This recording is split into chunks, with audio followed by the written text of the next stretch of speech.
Doctor Mohammad Yunus এবং তার সরকার যেভাবে বাংলাদেশকে প্রায় বিক্রি করেছেন, সত্য এখন হয়তো জানবেন।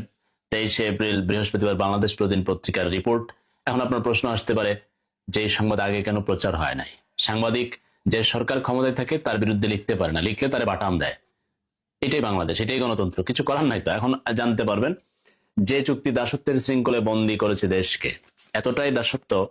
32 পৃষ্ঠার এই চুক্তির ফলে বাংলাদেশের একটি নির্বাচিত সরকারের স্বাধীন সিদ্ধান্ত গ্রহণের ক্ষমতাকে মোটামুটি নাই করে দিয়েছে।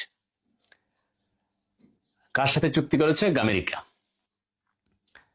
এই চুক্তির ফলে মুসলিম প্রধান এই দেশে ব্ল্যাক ফরেস্ট হ্যাম, বলগোনা, এগুলো হচ্ছে আপনার কি জানেন, এটার প্রাণী আছে না, আমি আমি পত্রিকার ওই লাল কালারটা দেখেন, এই প্রাণীর মাংস আসবে, যেটা বাংলাদেশে মুসলিম প্রধান দেশে নিষিদ্ধ আমদানি ছিল, কিন্তু এখন চুক্তির ফলে আসবে। কিচ্ছু করার নাই আপনার। চুক্তির মাধ্যমে মুসলিমদের জন্য হারাম এই মাংস আমদানির বাধ্যবাধকতা আরোপ করা হয়েছে।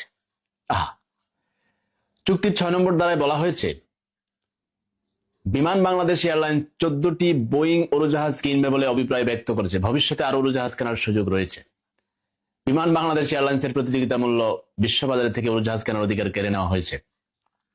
বিমান পুরোপুরি আমেরিকা বোয়িং কোম্পানির কাছে জিম্মি হয়ে গেছে এই চুক্তির আওতায়। এই চুক্তির ফলে বিশ্ববাজার থেকে, বিশেষ করে কাতারের মতো দেশ থেকে স্বল্প মূল্যে এবং বাকিতে এলএনজি আমদানির পথ বন্ধ করে দেওয়া হয়েছে।